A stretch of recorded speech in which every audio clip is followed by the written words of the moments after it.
बिस्मिल्लाहिर्रहमानिर्रहीम, अस्सलाम वालेकुम। मैं हूं जवार अहमद और आप देख रहे हैं अपना यूट्यूब चैनल ग्लोइंग पाकिस्तान। तो नाजरीन, आज मैं आया हूं पीडीएम की जो एहतजाज है इलेक्शन कमीशन के सामने।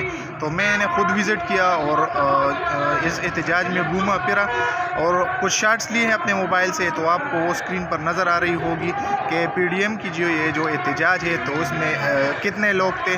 मेरे ख़्याल में तो सिर्फ गाड़ियाँ हैं, लोग नज़र नहीं आ रहे हैं, सिर्फ गाड़ी। आपको मालूम है कि इलेक्शन कमीशन ने सारी पार्टियों को नोटिस जारी किया है कि आप अपने पार्टी को जो फंडिंग हुए तो उसके ज़राए बताएं। तो जैसा इलेक्शन कमीशन ने ये नोटिस भेजा तो इसमें पीपल पार्टी और मुस्लिम लीग नून बुरी तरह फंस चुके हैं। जब दो तीन चीज़ों के ऊपर हम बात करेंगे। सबसे पहले हम बात करेंगे फॉरेन फंडिंग केस के हवाले से। ये है क्या पाकिस्तान तहरीक इंसाफ से इसका क्या मामला है। उसके बाद बात करते हैं कि पाकिस्तान जो पीडीएम की जो अभी प्रोटेस्ट है इलेक्शन कमीशन ऑफ पाकिस्तान के सामने, तो क्या वो कोई इसका कोई इम्पैक्ट होगा पाकिस्तान की सियासत पर, या क्या वो पाकिस्तान तहरीक इंसाफ की गवर्नमेंट को ख़त्म कर सकेगी, या पाकिस्तान तहरीक इंसाफ की जो पार्टी है उसको सस्पेंड कर सकेगी। तो इस पर थोड़ा बात करेंगे।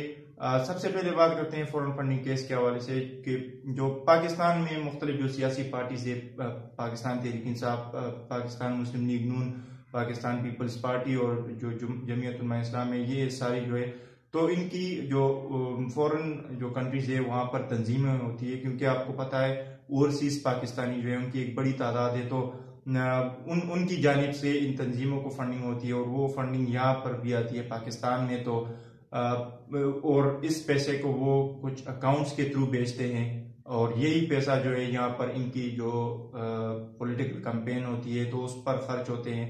इसके अलावा उनकी जो और मुख्तलिफ एक्टिविटीज़ होती है तो उसमें ये पैसे खर्च होते हैं। तो ये पैसे के लिए कुछ अकाउंट्स बनाते हैं और उन अकाउंट्स के थ्रू ये पैसे भेजे जाते हैं और इस पर प्रॉपर टैक्स लगता है। इन्होंने टैक्स भी इस पर अदा करना होता है।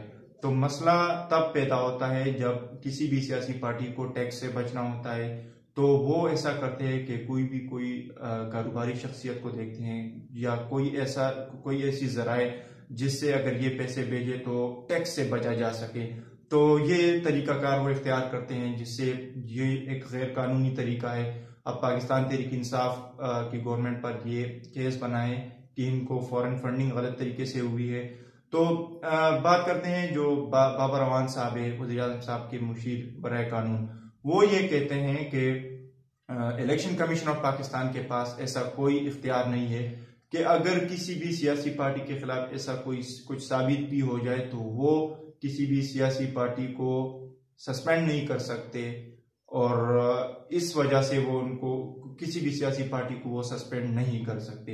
हुकूमत गिराना तो खैर वो अलग बात हो गई, लेकिन वो किसी भी सियासी पार्टी को ख़त्म नहीं कर सकते। अब पीडीएम का बयानिया ये है कि वो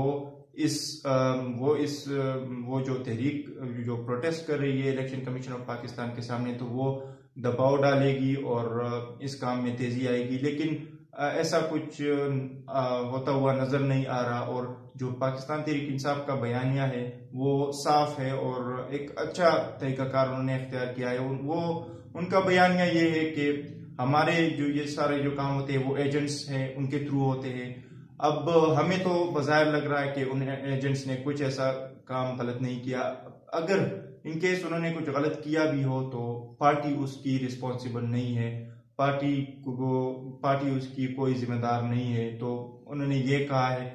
अब बात करते हैं पीडीएम की तहरीक के हवाले से कि अगर आप इस तहरीक को शुरू से देखें तो पहले इन्होंने जो अप्रोच इनकी थी वो ये थी कि ये समझ रहे थे कि हम निकलेंगे, रैली जलसे वगैरह जुलूस वो करेंगे। मुख्तलिफ जो शहर थे उनमें उन्होंने जलसे भी किए, लेकिन वहाँ से उनको कुछ शायद वो उस तरह से कामयाब नहीं रहे और वहाँ से वो मायूस हो गए। तो अब इनके पास जो आखिरी रास्ता था वो ये था कि ये कोई ऐसा कोई केस हो जिसको वो ट्रेस कर सके, यानी कि इस तरह का फॉरेन फंडिंग केस हो गया या इसके अलावा और जो इरेगुलरिटीज हुई है, अगर ये समझते हैं कि अगर हुई है इलेक्शन में तो फिर उनके पीछे ये जाएंगे। लेकिन ये जो सारे जो ऑप्शन थे इनके पास जो अभी ये इस्तेमाल कर रहे थे, अगर यही ऑप्शन इनका फर्स्ट ऑप्शन होता, पहले ये इस तरह के केसेस को ट्रेस करते, इरेगुलरिटीज के बारे में बात करते। कुछ अगर इनको हल्के दिख रहे होते कि वहां पर रिगिंग हुई है तो वो उस पर बात कर लेते कि आप इन हलकों को खोल दो और यहाँ पर दोबारा इलेक्शन कराओ। लेकिन ऐसा इन्होंने कुछ नहीं किया। इन्होंने सबसे पहले जलसे जुलूस किए, वहां से इनको मायूसी मिली, अब ये इस रास्ते पर आ गए हैं। लेकिन अभी भी जो कानून के मुताबिक है वो ऐसा नहीं हो सकता कि आप किसी भी सियासी पार्टी को सस्पेंड कर सके। इलेक्शन कमीशन ऑफ पाकिस्तान जो है, तो अब आगे आने वाला वक्त क्या बताएगा कि इनके खिलाफ पीटीए पर जो गवर्नमेंट है इनके खिलाफ कुछ ऐसा साबित होता है या नहीं। अगर होता भी है तो इस पर कोई असर पड़ने वाला है नहीं, यानी कि हुकूमत तो रहेगी पाकिस्तान तहरीक इंसाफ की। तो असल मसला जो पीडीएम के साथ है वो यही है कि इनकी जो अप्रोच है वो गलत है। जहां से इनको शुरू करना चाहिए था वहां पर इसका वो इख्तिताम कर रहे हैं और इस तरह इनका ये काम चलता। तो जो हालात बता रहे हैं या looking at the facts and figures, उससे यही लग रहा है कि इसका सारा का सारा जो फायदा है वो हुकूमत को होने वाला है और अभी भी हो रहा है। खैर, अब आगे क्या होता है या ये आने वाले वक्त बता देगा। हमारी वीडियो यहाँ तक थी, देखने के लिए बहुत बहुत शुक्रिया। अपना बहुत सारा ख्याल रखिएगा। अल्लाह हाफिज।